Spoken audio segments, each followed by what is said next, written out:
ನೋಡಿದ್ದೀರಾ? ಇದು ಕಾಲ್ನಡಿಗೆ ಶುರುವಾಗಿರೋದು 3ನೇ ತಾರೀಕು ಸರ್. ನಮ್ಮ ಬೆಂಗಳೂರಿನ ನೈಸ್ ರೋಡಿನ ಹತ್ರ ಈ ಒಂದು ಕಾರ್ಯಕ್ರಮಕ್ಕೆ ಚಾಲನೆ ಕೊಟ್ಟಂಥ ನಮ್ಮ ರಾಜ್ಯ ಅಧ್ಯಕ್ಷರು ಹಾಗೂ ಇತರ ಎಲ್ಲ ನಮ್ಮ ನಾಯಕರೆಲ್ಲ ಸೇರಿ ಈ ಒಂದು ಕಾರ್ಯಕ್ರಮಕ್ಕೆ ಚಾಲನೆ ಕೊಟ್ಟಿದ್ದಾರೆ. ಈ ಕಾಲ್ನಡಿಗೆ ಇವತ್ತು ನಮ್ಮ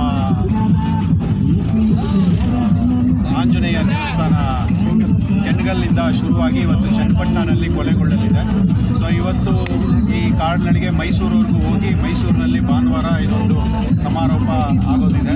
ನಮ್ಮ ಯಡಿಯೂರಪ್ಪನವರು ಹೇಳ್ದಂಗೆ, ನಮ್ಮ ಹಿರಿಯ ನಾಯಕರು ಹೇಳ್ದಂಗೆ ಈಗ ಒಂದು ಕಾಲ್ನಡಿಗೆ ಮುಗಿಯುವಷ್ಟೊತ್ತಿಗೆ ಸಿದ್ದರಾಮಯ್ಯ ಅವರ ಸರ್ಕಾರ ಪತನ ಆಗುತ್ತೆ, ಖಂಡಿತವಾಗ್ಲೂ ಅವರು ರಾಜೀನಾಮೆ ಕೊಡ್ತಾರೆ ಅನ್ನೋ ಒಂದು ನುಡಿಯನ್ನು ಹೇಳಿದ್ದಾರೆ. ಅದು ಖಂಡಿತವಾಗ್ಲೂ ಸತ್ಯ ಆಗುತ್ತೆ. ಸಾವಿರಾರು ಸಂಖ್ಯೆಯಲ್ಲಿ ಪ್ರೇರಿತರಾಗಿ ನಮ್ಮ ಕಾರ್ಯಕರ್ತರು ಸ್ವಯಂ ಪ್ರೇರಿತರಾಗಿ ಕಾಲ್ನಡಿಗೆಯನ್ನು ಮಾಡ್ತಾ ಇದ್ದಾರೆ.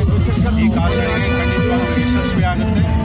ಇವತ್ತು ಈ ಬಿಟ್ಟಿ ಭಾಗ್ಯಗಳನ್ನು ಕೊಡ್ತೀನಿ ಅಂತ ಹೇಳಿ ಇವತ್ತು ನಮ್ಮ ರಾಜ್ಯವನ್ನು ಅತಾಂತ್ರಿಕೆ ತಗೊಂಡೋಗಿರುವಂಥ ಈ ಒಂದು ಕಾಂಗ್ರೆಸ್ ಭ್ರಷ್ಟ ಸರ್ಕಾರ ನಿಜವಾಗ್ಲೂ ಪತನ ಆಗುತ್ತೆ. BJP ಕೈಗೊಂಡಿರೋ NDA ಕೈಗೊಂಡಿರುವಂಥ ಈ ಒಂದು ಹೋರಾಟಕ್ಕೆ ಜಯ ಸಿಗುತ್ತೆ ಅಂತ ಈ ಸಂದರ್ಭದಲ್ಲಿ ಹೇಳಿ. ಸರ್, ನಿಮ್ಮ ಹೋರಾಟಕ್ಕೆ ಯಶಸ್ಸು ಸಿಗುತ್ತಾ ಅಂತ? ಖಂಡಿತವಾಗ್ಲೂ ಯಶಸ್ಸು ಸಿಗುತ್ತೆ. ಈ ಒಂದು ಹೋರಾಟಕ್ಕೆ ನಾವು ಈ ಭ್ರಷ್ಟ ಸರ್ಕಾರ ವಿರುದ್ಧವಾಗಿ ಹೋರಾಟ ಮಾಡ್ತಾ ಇರುವಂಥದ್ದು. ತಮ್ಮ ಮನೆಗೇನೆ 50 ಸೈಟ್ಗಳನ್ನು ಇಟ್ಕೊಂಡ್ರೆ ಇವರು ರಾಜ್ಯದಲ್ಲಿರುವಂಥ ಜನತೆಗೆ ಏನು ನ್ಯಾಯ ಅಂತ ಕೊಡ್ತಾರೆ ಅಂತ ನಿಜವಾಗ್ಲೂ ಗೊತ್ತಿಲ್ಲ.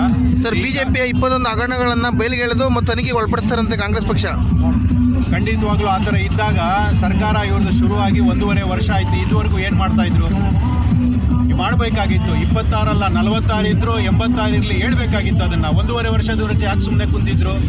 ನಾವು ಇವಾಗ ಇವರು ಮಾಡಿರುವಂಥ ಭ್ರಷ್ಟನ ಜನಗಳ ಮುಂದೆ ತೊಗೊಂಡು ಹೋಗ್ತಾ ಇರೋದಕ್ಕೆ ಅವ್ರು ಏನಾದರೂ ಒಂದು ಹೇಳಬೇಕಲ್ಲ. ಹಾಗಾಗಿ ಆ ಒಂದು ನುಡಿಯನ್ನು ನುಡಿತಾ ಇದ್ದಾರೆ. ಅದರಲ್ಲಿ ಯಾವುದೇ ರೀತಿಯಾದಂಥ ಸತ್ಯ ಇಲ್ಲ. ಇದ್ದಿದ್ರೆ ಅವ್ರು 1.5 ವರ್ಷದಿಂದ ತನಿಖೆ ಮಾಡಬೇಕಾಗಿತ್ತು. ಈಗಲೂ ಸಹ ನಾವು ಸಿದ್ಧವಾಗಿದ್ದೀವಿ. ತಮ್ಮ ಹೆಸರು ಸರ್? ನನ್ನ ಹೆಸರು ವಸಂತ್ ಕುಮಾರ್ ಭವಾನಿ ಅಂತ, ಚಿಕ್ಕಪೇಟೆ ಮಂಡಲ ಅಧ್ಯಕ್ಷ. 100 ಸಂಖ್ಯೆಯಲ್ಲಿ ನಮ್ಮ ಕಾರ್ಯಕರ್ತರು ಸಹ ಬಂದಿದ್ದೀವಿ. ಇವತ್ತು ಕಾರ್ಯಕ್ರಮ